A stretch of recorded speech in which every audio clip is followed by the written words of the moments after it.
Hey lovelies, it's Mac and welcome back for another episode of the Nerd Collective. Today I will be giving you my hands-on first impression of Sword Art Online: The Lost Song.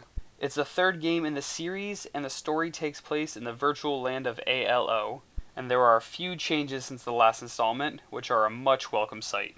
The player's party can now consist of 3 characters as opposed to the old party system which only contained 2.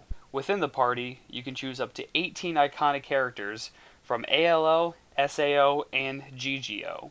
Or you can create up to 3 characters and add them to your party as well. Only downside to creating a character is the customization is depressingly minimal.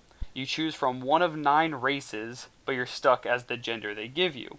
Within that, you choose from only 2 hairstyles, 2 skin colors, and 3 voices.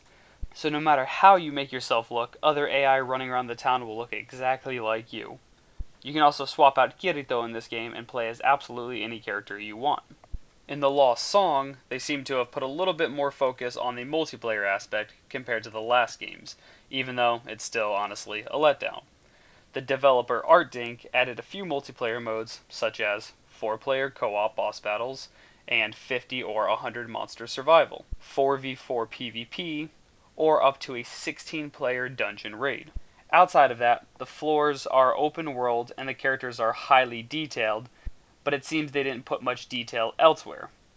The scenery is very basic and you'll find yourself quickly skipping over it just to fly to your next destination. The flying mechanics themselves are pretty simple and a nice addition, but the flying combat seems very clunky and slow. You'll spend a large proportion on it just trying to get your camera positioned onto the enemy. The enemies I've fought in so far are incredibly repetitive and feel like the same AI reskinned.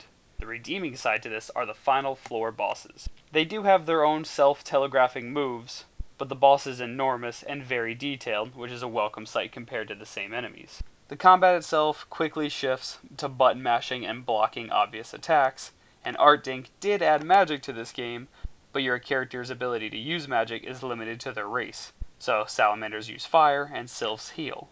If you're looking to get away from the front lines, you can find yourself at the main town, which has an inn for saving, blacksmith for equipment, or the tavern for side quests. And it being SAO, there are many side quests where you play as Kirito while going on dates with other females, which helps unlock alternate costumes. And it being a Japanese game, what game would be complete without skimpy bathing suits and ridiculous boob physics?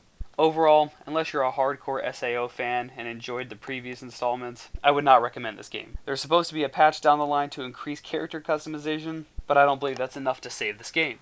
Well, I do hope you found this review insightful. Please feel free to subscribe, as it does help us out.